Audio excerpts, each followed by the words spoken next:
Yohanes 15 ayat 4. Tinggallah di dalam aku dan aku di dalam kamu. Sama seperti ranting tidak dapat berbuah dari dirinya sendiri kalau ia tidak tinggal pada pokok anggur. Demikian juga kamu tidak berbuah jikalau kamu tidak tinggal di dalam aku.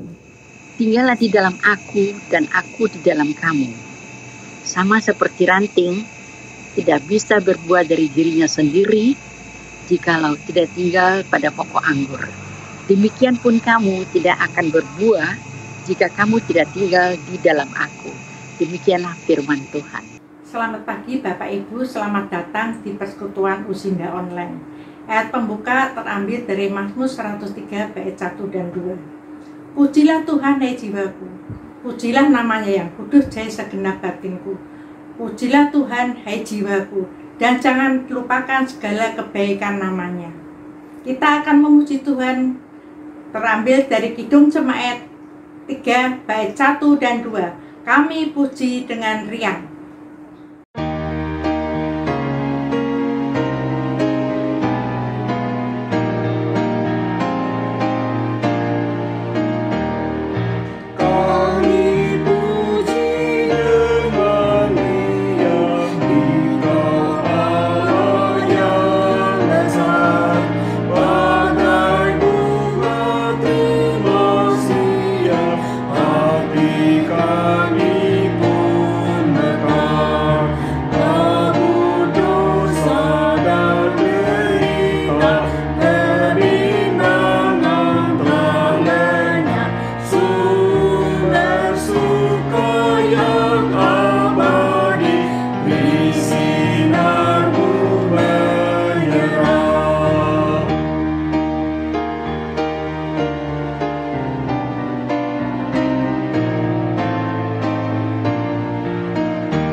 Selamat pagi, Oma Opa, Bapak Ibu dan Saudara sekalian.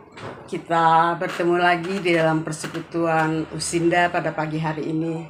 Dan sebelumnya mari kita satu di dalam doa. Bapa kami yang ada di dalam surga, di dalam nama Tuhan Yesus Kristus kami datang kepadamu. Kami mengucap syukur Tuhan atas kasih setiamu kepada kami. Sampai saat ini kami boleh bersama-sama Tuhan mengadakan persekutuan Usinda ini. Kami diberi kesehatan, kami diberi kekuatan oleh karena kasih kemurahan-Mu. Bapa dalam surga, biarlah Engkau mengurapi dan Engkau memimpin ibadah ini Tuhan. Dari awal, pertengahan, hingga selesai. Dan Engkau pakai Tuhan semua yang terlibat dalam pelayanan pagi ini. Terlebih akan hamba-Mu Tuhan yang menyampaikan kebenaran firman-Mu.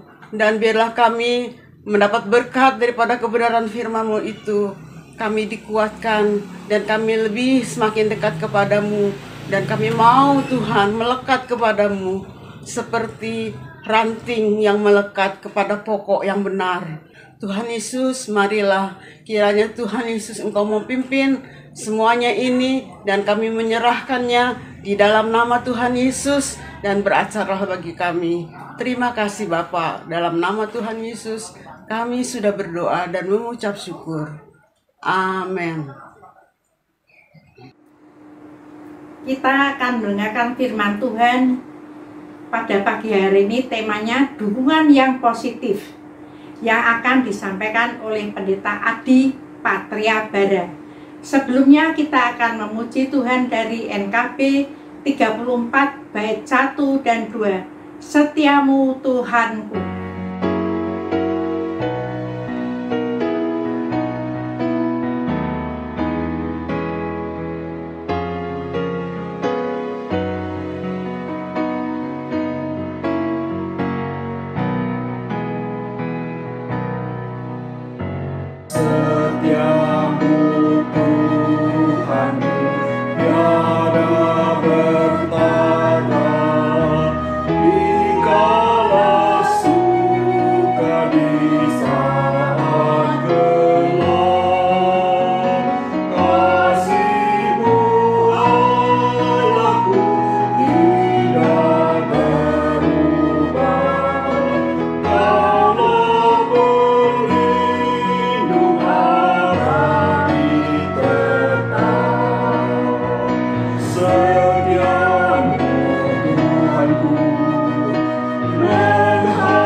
Merdeka, merdeka.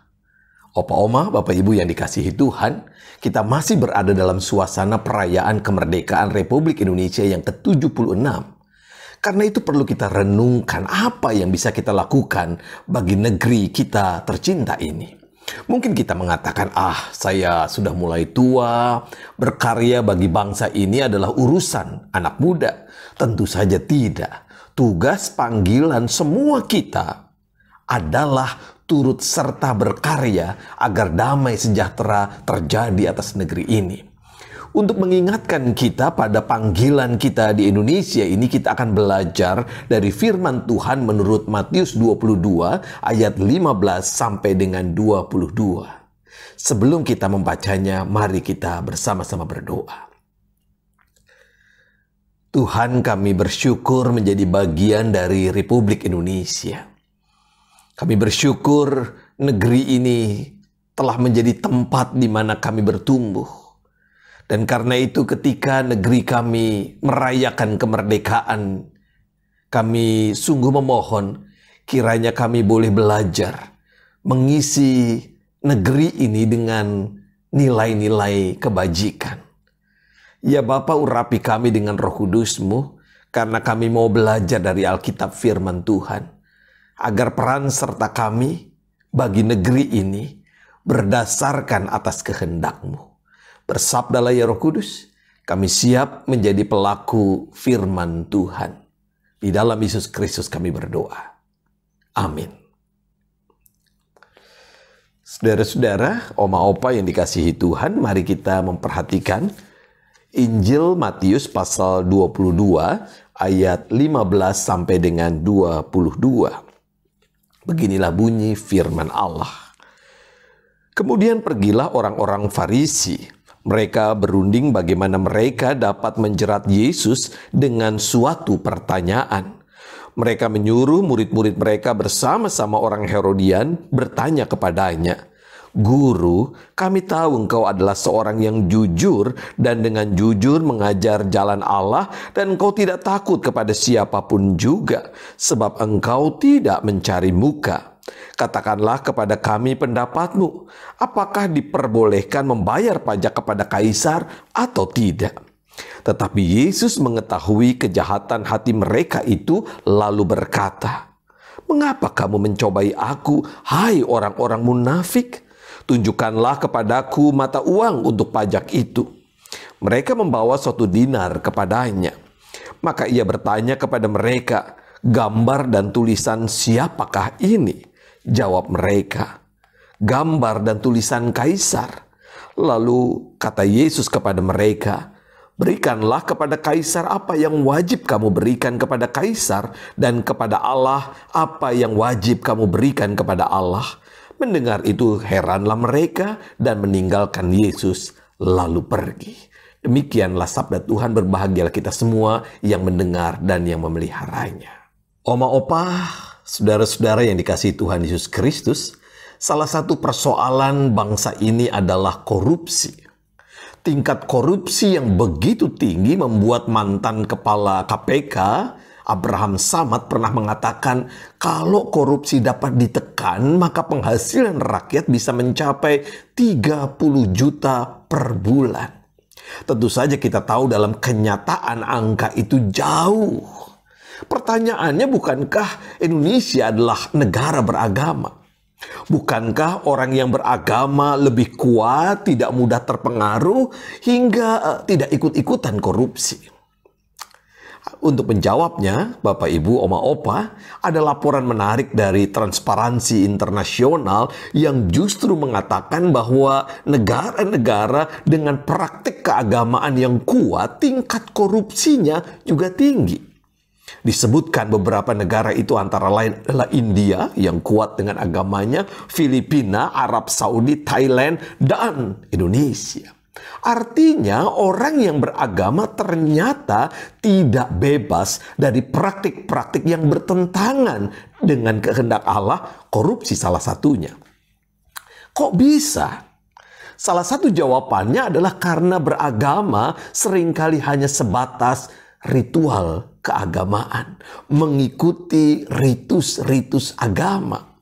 Jawaban lain yang pas dengan bacaan kita adalah orang kerap membedakan antara kehidupan beragama atau kehidupan dalam ruang ibadah dengan kehidupan sosial atau kehidupan sehari-hari. Mari kita perhatikan ayat yang ke-21. Berikanlah kepada kaisar apa yang wajib kamu berikan kepada kaisar, dan kepada Allah apa yang wajib kamu berikan kepada Allah. Jika kita memahami apa yang dikatakan Yesus ini secara sekilas, maka kita bisa mengatakan seolah-olah Yesus membedakan antara kaisar dan Allah, antara kuasa kaisar dan kuasa Allah, antara kehidupan di dalam kuasa kaisar dan kehidupan di dalam kuasa Allah. Jadi semacam ada dua coupling di dunia ini. Satu couplingnya pemerintahan, dan yang lain lagi couplingnya Tuhan. Kalau di couplingnya pemerintah atau bahkan coupling kehidupan sehari-hari, kita harus tunduk pada aturan main yang berlaku dalam pemerintahan, dalam masyarakat. Kalau di couplingnya Tuhan, ya harus tunduk kepada Tuhan. Akibatnya, Bapak, Ibu, Oma, Opa, kehidupan sehari-hari kita berbeda-beda. Dalam kehidupan keagamaan kita tampil saleh. Dalam kehidupan beragama kita mencerminkan kesalehan itu. Dalam ruang-ruang yang terkait dengan agama kita baik, sopan, murah senyum, luar biasa. Di gereja kita tampil penuh cinta kasih, di luar gereja kita tampil garang, kejam, dan keras. Shalom, puji Tuhan. Di ruang ibadah kita menyatakan itu, tetapi di luar ruang ibadah kita sama saja dengan dunia ini. Mungkin Oma Opa, Bapak Ibu masih ingat, dulu ada artis yang beragama Kristen yang suka nyanyi lagu-lagu rohani. Setelah dia ditinggalkan oleh suaminya, ia menikah dengan seorang pendeta. Kita tahu pada waktu itu dia mengatakan, inilah pasangan yang terbaik yang Tuhan berikan. Namun, Bapak, Ibu, Oma, Opa, setelah dia menikah dengan pendeta itu, tiba-tiba dia muncul di media massa dengan wajah yang tampak bekas pemukulan. Ternyata ia mendapatkan kekerasan, KDRT dari suaminya yang notabene adalah seorang pendeta. Bapak, Ibu, Oma, Opa bisa lihat bukan? Di gereja Pak Pendeta itu akan menyatakan kebaikan. Tetapi di rumah, di luar kehidupan yang bersifat keagamaan menurut dia tampil garang. Itulah sebabnya banyak nilai-nilai baik dalam kehidupan agama-agama di Indonesia tidak terlihat nyata dalam kehidupan berbangsa dan bermasyarakat kita. Termasuk di dalamnya adalah korupsi. Semua agama mengatakan korupsi itu jahat dan berdosa. Tetapi coba lihat, para pelaku korupsi adalah orang-orang yang beragama, yang membawa-bawa nama Tuhan ketika melakukan pembelaan di ruang persidangan. Rumah-rumah ibadah kita sebelum pandemi dipenuhi oleh banyak orang, khususnya di hari raya. Tetapi kejahatan juga makin merajalela. Di negeri yang katanya tidak ada orang yang beragama, korupsi bisa jumlahnya kecil. Tetapi di negeri yang orang-orangnya beragama, korupsi, kriminalitas, perjudian, dan sebagainya marak di mana-mana. Dan inilah yang membuat kita berpikir di luar tempat ibadah, di luar gereja, Tuhan tidak berkuasa. Sebab di luar tempat ibadah bukan couplingnya Tuhan. Justru karena itu kita perlu melihat lebih dalam lagi apa yang Yesus maksudkan ketika ia mengatakan itu. Mari kita perhatikan bacaan kita, cerita kita dengan lebih utuh. Bacaan kita dimulai dengan pujian orang Farisi. Yesus, engkau adalah seorang yang jujur. Engkau tidak mencari muka. Ayat 16 begitu dikatakan oleh orang-orang Farisi. Apakah ketika Yesus dipuji dia GR? Tidak. Karena Yesus tahu ayat yang ke-18 kejahatan hati mereka. Lalu mereka mengeluarkan satu keping uang dinar bergambar kaisar. Uang dinar bergambar kaisar itu adalah uang atau mata uang yang berlaku dalam kehidupan sehari-hari. Sedangkan mata uang yang berlaku di bait Allah itu berbeda. Yang boleh dipakai di bait Allah hanyalah mata uang perak Yahudi, shekel atau shikal, yang tidak memiliki gambar penguasa duniawi. Yesus diperhadapkan dengan sebuah pertanyaan jebakan. Apakah diperbolehkan membayar pajak kepada kaisar atau tidak? Ayat yang ke-17. Jebakannya ini, saudara-saudara. Kalau Yesus mengatakan tidak harus membayar pajak kepada kaisar, maka ia akan dilaporkan sebagai pemberontak karena melawan kaisar. Namun sebaliknya, jika Yesus mengatakan harus membayar pajak kepada kaisar, maka Yesus berarti melawan orang Yahudi yang membenci penindasan yang dilakukan oleh Roma. Atas pertanyaan jebakan itu, Yesus menjawab dengan luar biasa. Berikanlah kepada kaisar apa yang wajib kamu berikan kepada kaisar, dan kepada Allah apa yang wajib kamu berikan kepada Allah. Ayat yang ke-21. Apa luar biasanya jawaban Yesus? Mari kita lihat jawaban Yesus dari cara berpikir sebagian orang Yahudi pada waktu itu. Bagi orang-orang Yahudi dan juga bagi orang-orang Kristen mula-mula, Allah adalah penguasa tunggal, satu-satunya, teokrasi namanya. Semua yang ada di dunia ini termasuk pemerintah harus ditempatkan di bawah Allah. Kita bisa menemukan dalam Alkitab bukti-buktinya. Saya menyebut beberapa saja yang muncul dalam kekristenan perdana. Dalam 1 Petrus 2 ayat yang ke-13, dalam firman Tuhan ditegaskan, tunduklah karena Allah kepada semua lembaga manusia. Juga Roma 13 ayat yang ke-4 surat Rasul Paulus, karena pemerintah adalah hamba Allah untuk kebaikanmu. Jadi dengan jawabannya itu, saudara-saudara, Yesus mengajak kita, orang-orang percaya, untuk merenungkan siapa sih yang menjadi pusat hidup kita.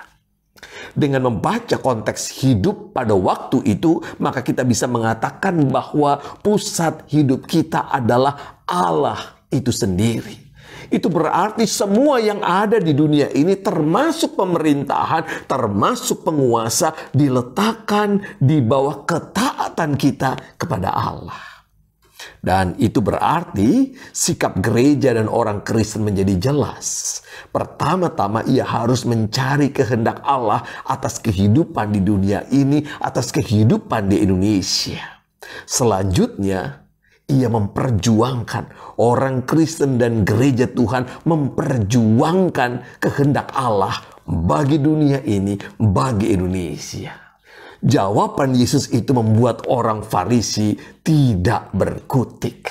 Sebab jawaban Yesus sesuai dengan pemahaman iman orang Yahudi, sekaligus tidak menentang pemerintahan Romawi. Melalui jawaban itu, saudara-saudara, Yesus mau mengatakan kepada kita semua, mari kita letakkan seluruh hidup kita pada kuasa Allah. Jika demikian, maka mari kita jalani hidup kita seturut dengan kehendak Allah. Biarlah Allah berotoritas dalam hidup setiap kita. Lalu mari kita tanyakan dalam diri kita, apa sih yang Allah kehendaki? Yang kita perlu lakukan sebagai gereja dan orang Kristen di tengah pandemi COVID-19 ini. Salah satunya adalah menjaga protokol kesehatan, supaya orang lain tidak tertular, supaya diri kita tidak tertular. Protokol kesehatan kita gunakan, kita lakukan untuk menjaga hidup kita bersama. Bukankah itu yang dikehendaki oleh Tuhan? Itu sebabnya gereja beribadah secara online, seperti persekutuan Usinda kita kali ini. Padahal kita semua mungkin sudah sangat kangen, kita mungkin menangis merindukan persekutuan, tetapi kita rela berkorban demi hadirnya kehendak Allah bagi dunia ini. Contoh lain, tentu kita semua paham, pandemi ini menciptakan kesulitan ekonomi. Pertanyaannya, apa kehendak Allah di tengah-tengah jeritan kesulitan ekonomi? Jawabannya yang amat jelas adalah berbagi. Khususnya untuk mereka yang Tuhan karuniakan kelebihan materi. Berbagi adalah panggilan kita, panggilan gereja dan setiap kita. Lalu mungkin kita sekarang mengaitkan dengan korupsi yang disebut di awal ibadah ini. Bagaimana? Apa yang harus kita lakukan?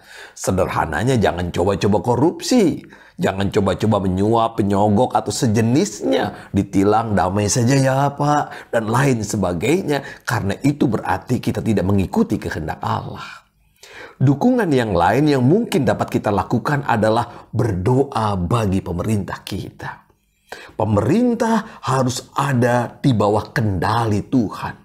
Lewat doa-doa kita, dengan tulus kita memohon agar pemimpin bangsa kita memiliki hikmat dalam memimpin negeri ini.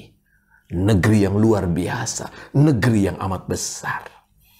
Bapak Ibu, opa-oma yang dikasihi Tuhan, inilah contoh bentuk-bentuk dukungan positif kita pada pemerintah.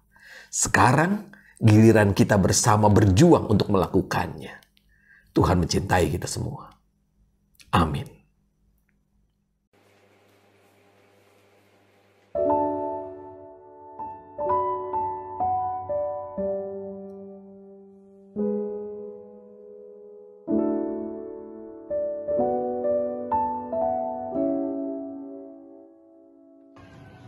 Hak kemerdekaan. Ulang tahun kemerdekaan telah tiba. Sang merah putih berkibar di mana-mana. Pekik kemerdekaan memegahkan telinga. Upacara pun digelar di lembaga-lembaga. Namun, apakah arti kata merdeka? Jika masih ada yang menderita, masih ada yang terlunta-lunta, masih ada tuan dan rakyat jelata. Kemerdekaan adalah hak segala bangsa, hak yang dapat dinikmati setiap manusia. Kemerdekaan adalah anugerah yang kuasa untuk menyatakan kasih Tuhan di dunia.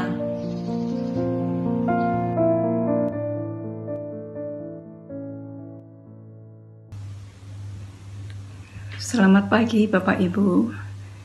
Ayat hafalan kita untuk bulan depan diambil dari Galatia 5 ayat yang ketiga.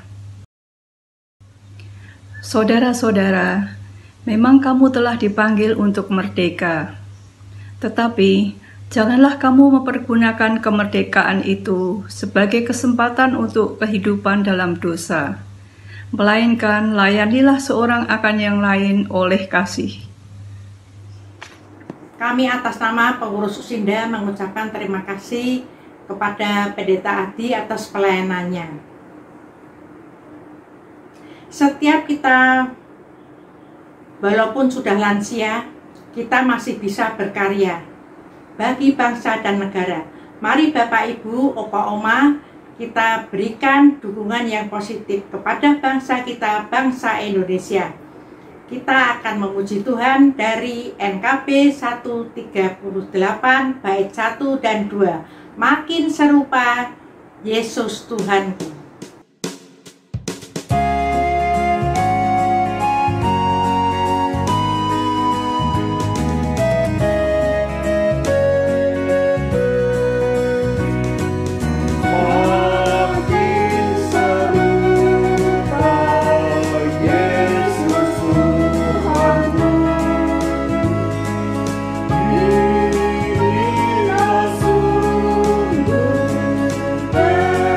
Sungguh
Mari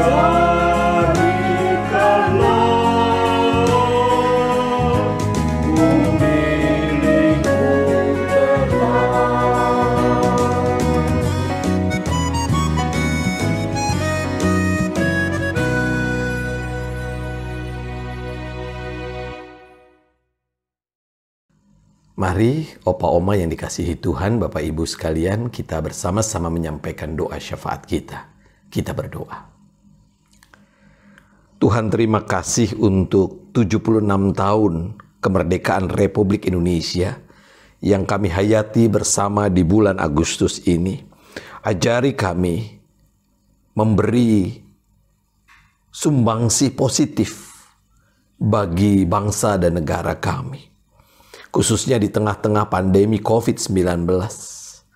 Tuhan, tolong dan sertai kami, agar kami dengan tulus mendoakan pemerintah kami, agar dengan penuh hikmat mampu membawa negeri kami keluar dari kekelaman akibat pandemi ini. Kami mau berdoa kiranya pemimpin bangsa kami sungguh takut akan Tuhan. Tuhan berkati presiden, wakil presiden, sampai dengan aparat yang ada di sekitar kami, agar mereka sungguh-sungguh mendengar suara Tuhan dan juga mendengarkan jeritan rakyat di negeri ini. Bapa, kiranya oleh pemerintah kami vaksin COVID-19 dapat dilaksanakan secara merata di seluruh Indonesia, juga dampak ekonomi dapat teratasi. Kami mau berdoa buat gereja Tuhan dan orang-orang percaya yang mungkin saat ini sudah begitu rindu bersekutu, namun kami membatasi diri dalam perjumpaan-perjumpaan kelompok yang jumlahnya banyak. Kiranya Tuhan menolong agar kami diberi kesabaran. Secara khusus kami doakan untuk Opa Oma kami, Bapak Ibu kami yang ada di Usinda, GKI Kafling Polri. Tuhan berkati, berikan kami semangat di tengah-tengah sulitnya kami berjumpa dengan teman-teman kami, dengan sahabat-sahabat kami, dengan anak cucu kami.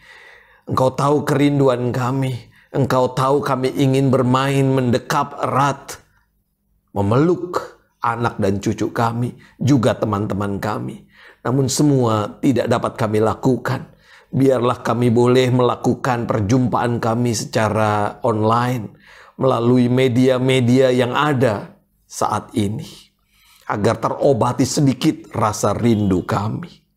Kami mau berdoa dan bersyukur untuk Usinda yang tetap menjalankan persekutuan kami. Dan di tengah-tengah persekutuan ini kami mau mengingat saudara-saudara kami yang berulang tahun. Di bulan Juli ini pada tanggal 18 kami mengingat Ibu Hana Ningrum, tanggal 19 Juli Ibu Nio Guathoa. Juga di bulan Agustus kami mau berdoa di tanggal 1 Agustus untuk Ibu Teresia Gunawan, 4 Agustus Ibu Dina Marjuki, 5 Agustus Ibu Christine Sugiarto, 7 Agustus Bapak Liu Senping, 11 Agustus Oma Leoni, 11 Agustus juga Ibu Demak Sinaga, 17 Agustus Ibu Yasinta, 19 Agustus Ibu Rosalin Embalai, 24 Agustus Ibu Linda Lidan. Dalam belas kasih-Mu ya Bapa, karuniakan ungkapan syukur pada saudara-saudara kami yang berulang tahun. Sungguh Engkau yang memberikan usia yang panjang, agar kami bersyukur senantiasa dalam setiap kesempatan. Berkati keluarga yang mengucap syukur untuk usia yang ditambahkan Tuhan pada saudara-saudara kami ini. Kami juga mau berdoa untuk saudara-saudara kami, khususnya jemaat usia indah yang sedang sakit atau lemah tubuh, baik yang dirawat di rumah sakit maupun di rumah. Tuhan, kami sungguh memohon, jamahlah dan pulihkanlah saudara-saudara kami, oma, opa kami ini. Kiranya mereka boleh merasakan tangan kasih Tuhan yang memulihkan mereka. Kami juga mau berdoa untuk mereka yang merawat. Kiranya mereka yang merawat boleh melakukannya karena cinta dan takut akan Tuhan.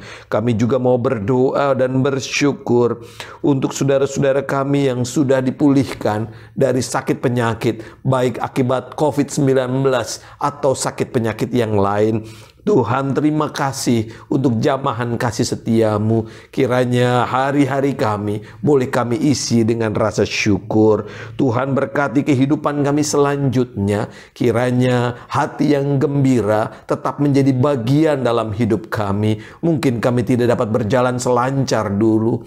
Mungkin kami tidak bisa melakukan aktivitas seaktif dulu. Tetapi kami mau bersyukur untuk segala sesuatu yang terjadi dalam hidup kami. Karena kami percaya Tuhan sungguh amat baik dalam hidup kami. Terima kasih ya Kristus. Kami menyampaikan permohonan kami di dalam nama-Mu, nama yang menyelamatkan, Yesus Kristus Tuhan kami.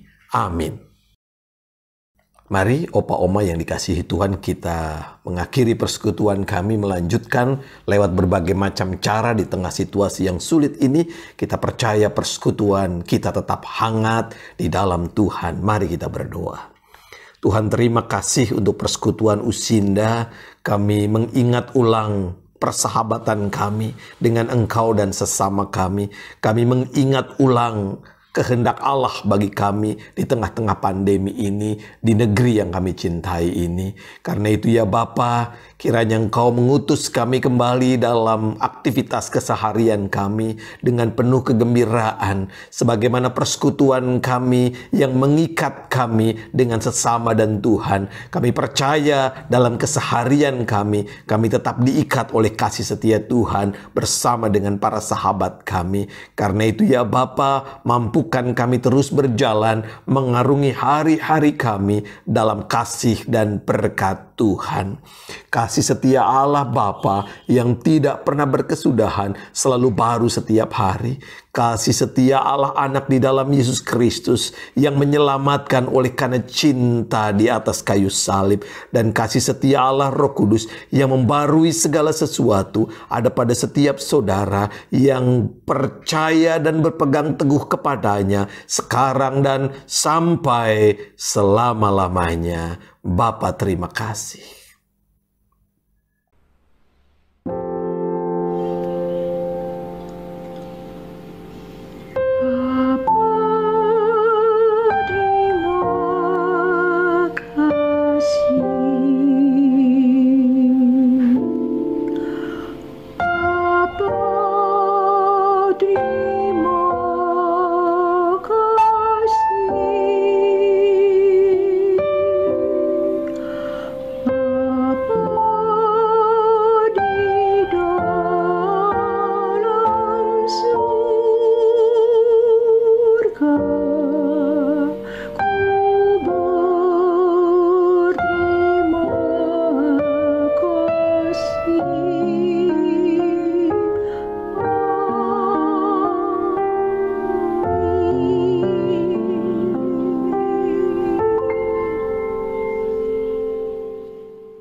Persekutuan Usinda telah selesai dan kita akan bertemu kembali pada bulan depan. Tuhan Yesus memberkati. Amin.